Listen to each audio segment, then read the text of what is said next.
नमस्कार, स्वागत है बुलंद सोच की खास चुनावी यात्रा चुनावी चकल्लफ में। और आज हम मौजूद हैं राऊ विधानसभा क्षेत्र में। राऊ विधानसभा क्षेत्र से कांग्रेस प्रत्याशी जीतू पटवारी जी हमारे साथ मौजूद हैं। कई सारे सवाल करेंगे और उनसे जानने का प्रयास करेंगे कि अभी क्या। सबसे पहले तो आपको दिवाली की बहुत बहुत शुभकामनाएं। आपको भी, दर्शकों को भी, सबको दिवाली की ढेर सारी शुभकामनाएं। लगातार आप जनता के बीच में हैं पूरे मध्य प्रदेश में और विशेषकर राऊ विधानसभा में कांग्रेस के पक्ष में कैसा माहौल? अद्भुत, अकल्पनीय जन समर्थन मेरी 25 साल की यात्रा का सबसे ज़्यादा है। और मैं मानता हूं कि पहली बार कांग्रेस का जो इंटरनल सर्वे वो ये कहता है कि हमारा 145 से 155 सीट आ सकती है। और सारे सर्वे भी कहते हैं कांग्रेस के पक्ष में माहौल है, लोग बदलाव चाहते हैं। व्यक्तिगत रूप से राऊ में मैं बेटा हूँ राऊ का। मेरी शिकायत आज तक किसी ने नहीं की। मेरी शिकायत पार्षद की जितनी शिकायतें वो मुझसे करते हैं, नगर निगम की करते हैं। अब लाइट बंद है, झाड़ू वाली नहीं आती है, ये ऐसा नहीं होता है, बस वो वाली। ये भी एक बार ये भी सौभाग्य है मेरे लिए कि मेरे परिवार के लोग बहुत प्यार कर रहे हैं। आप मधु वर्मा जी, आप पिछली बार भी चुनाव लड़ते हैं, काफ़ी कम वोट से चुनाव हारते हैं। आपने अपने चुनाव की जब शुरुआत की तो आप उनका पैर छूते हैं, आशीर्वाद लेते हैं। जीत का आशीर्वाद दिया उन्होंने? नहीं, आशीर्वाद तो बड़ों का लेना भी चाहिए। मैं जब ये कहता हूँ मेरे पिता तुल्य है, तो मैं ये कैमरे पे तो आज देखा हूँ, जब भी मिलते हैं तब पैर छूता हूँ। ये विषय नहीं है आशीर्वाद का। आशीर्वाद मतलब एक संस्कार है हमारे भारतवर्ष के, और उसके आधार पे हम सबको करना चाहिए। 73 साल के हैं, क्या गुनाह है? क्या करना ही चाहिए। अभी भी आएंगे, फिर छूँगा। मालवा समेत आप पूरे मध्य प्रदेश में युवाओं के चहेते हैं। चुनाव काफ़ी कम समय बचा है। राऊ विधानसभा के अलावा दूसरे क्षेत्र में भी प्रचार किया जाए? रोज़, आज भी गया था, रोज़ जाता हूँ जितना बन पड़ता है। दोपहर का काम बाहर लोगों की मदद करने का होता है, और सुबह शाम मेरी विधानसभा देखने का होता है। मैं मानता हूँ कि अद्भुत, अकल्पनीय लोगों का जनसमर्थन है। लगभग इंदौर में भी 6 सीट आसपास, 5 या 6 सीट कांग्रेस की आ सकती है। सदन के अंदर आपने जनता की खूब लड़ाई लड़ी, हम लोगों ने भी देखा। अब ये चुनाव है, चुनाव मैदान में भी है। ये लड़ाई जो है ये जनता की है कि आपकी स्वयं की? अरे मैंने इतनी जनता की है। हमने कहा कि 3000 रुपये कुंटल गेहूँ होना चाहिए। न बीजेपी के हलक से कुछ निकल रहा था और हमारी कांग्रेस ने भी 2600 रुपये किया। अब दोनों ने कर दिया, तो ये मैं ही तो लड़ रहा था जिसका किसानों को लाभ मिला। 600 रुपये पर कुंटल, ये छोटी मोटी बात नहीं होती है, ये बड़ी बात थी। ये मैंने ही कहा था कि बच्चों की एग्ज़ाम फ्री होना चाहिए। ये मैं बार बार चिल्ला रहा था। हम दोनों की घोषणा पत्र में आ गया कि इस बार जब बेरोजगार एग्ज़ाम देंगे तो पैसे नहीं लेंगे। पहले मैं शिवराज जी से रोज़ आग्रह करता था, नहीं मानते थे, अब माना है। ऐसे कई प्रश्न हैं, ऐसे कई सवाल है जो मैंने कहा और सरकार दोनों घोषणा पत्रों में आए। तो ये एक तरह से एक जनप्रतिनिधि का ही तो भावना थी जो व्यक्त हुई, बार बार हुई, हर बार हुई, सदन में हुई, बाहर हुई, फिर मानी गई। अब अगली सरकार आएगी, करनी पड़ेगी। यदि मध्य प्रदेश में कांग्रेस की सरकार बनती है तो पहली कैबिनेट का पहला निर्णय क्या होगा? किसान कर्ज माफ़ी, न्याय योजना महिलाओं के लिए? ये सारे ही होंगे। ये जैसे ही हमने वचन पत्र दिया है, ये इसलिए तो दिया नहीं कि हम पहली कैबिनेट, दूसरी कैबिनेट, तीसरी एग्जामिन करके सब जल्दी से जल्दी इम्प्लीमेंट करेंगे। हमने आवक जावक का एक बजट का प्रोसेस, एक आंकलन किया है, उसके आधार पर निर्णय है। 100% जो बोला है करेंगे।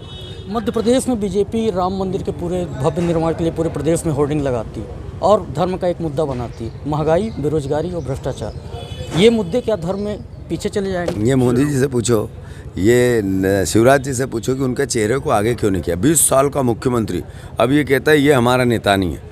20 साल के मुख्यमंत्री कौन है? सामूहिक नेतृत्व है। 20 साल के मुख्यमंत्री क्यों नहीं है? मोदी जी, देश का नेतृत्व हमारा नेतृत्व है। शिवराज जी का चेहरा क्यों छुपाया जा रहा है? इसका मतलब है कि उन्होंने ऐसे काम नहीं किए कि उनके नाम पे वोट मिले।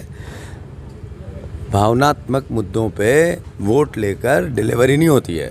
60 रुपये का पेट्रोल था 100 का हो गया, 60 रुपये का किचन ऑयल था 160 का हो गया, राशन जो था 5000 में आता था 15000 में आने लगा, और अब लाडली बहना 20 साल में हो गई।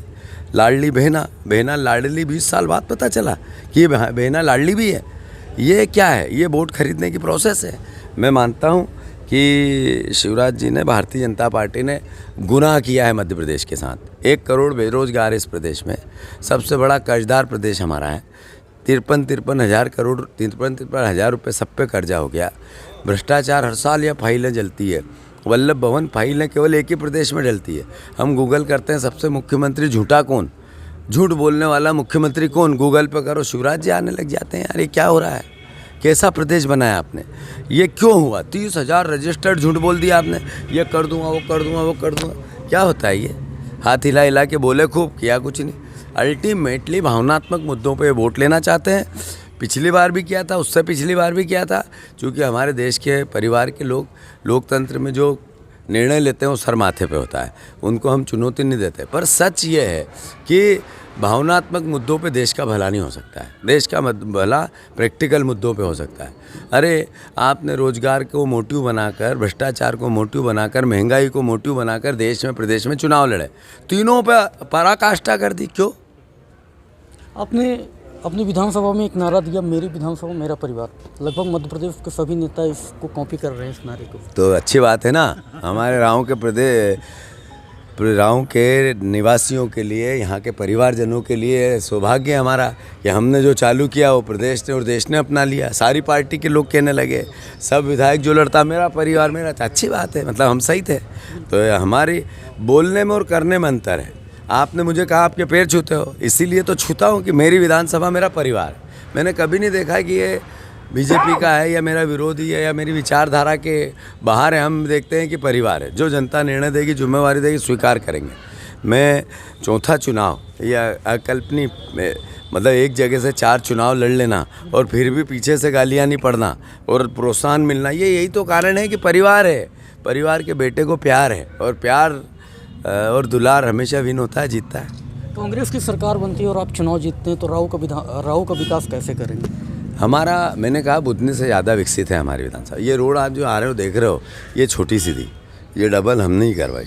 ये ब्रिज जो बड़े हमने कोर्ट से लड़वा के जितवाया, केसरबाग ब्रिज, ये भी रोड 1 वे था, दोनों बनाए, डिवाइडर लाइट लगाए, हमने ही किए। ये आसपास, ये इधर जाओगे तो ये ब्रिज ऊपर चढ़ेंगे, ये हमने, ये पास से ही जाओगे, यहाँ से स्पोर्ट्स कॉम्प्लेक्स बन रहा 300 करोड़ रुपए का, 50-60 करोड़ डल चुके हैं, बन रहा, इधर से जाके चेक करना। तो ये केवल यहाँ खड़े होकर मैंने बोला है, ये है बदलाव। और जहाँ तक मेरे से, मैंने कहा ना, मेरी लड़ाई कभी ये पूछते ही नहीं लोग कि विधायक ने विधानसभा में सबसे ज़्यादा मुखर में रहता हूँ, प्रश्न में पूछता हूँ, मुद्दे में उठाता हूँ, ये मैं नहीं हूँ। ये राँव का तक की तासीर है ईमानदारी की। यहाँ के लोग, चंदा रहित विधानसभा है, कभी चंदा क्या होता है दिया ही नहीं लोगों ने, पता ही नहीं होता है कि चंदा भी कोई देता है या मांगता है, या नेता, दूसरे भी नेता मांगना भूल गए कि जब वो विधायक नहीं मांगने देता है तो हम कैसे मांगे। तो ये ऐसी समरसता, ऐसा वातावरण, हमारा मोटिव है 25,000 बच्चों को रोज़गार दिलाना और 25,000 बहनों को रोज़गार दिलाना। ये 5 साल मेरे उसके लिए। अब एक आखिरी सवाल, बीजेपी 150 सीटों के साथ अपनी मध्य प्रदेश में प्रचंड जीत का दावा कर रही है। बीजेपी ने पिछली बार 200 पार कहा था, अब 50 पे आए हैं। 200 पार कहा था तो 100 के नीचे आ गई थी, अब 150 का है तो 50 के नीचे आ जाएगी। ये थे हमारे साथ कांग्रेस के कद्दावर नेता और राव विधानसभा से कांग्रेस प्रत्याशी जीतू पटवारी जी, जिन्होंने मध्य प्रदेश में कांग्रेस की प्रचंड जीत का दावा किया है। कैमरा पर्सन प्रियंका रघुवंशी के साथ अभिषेक दुबे, धन्यवाद।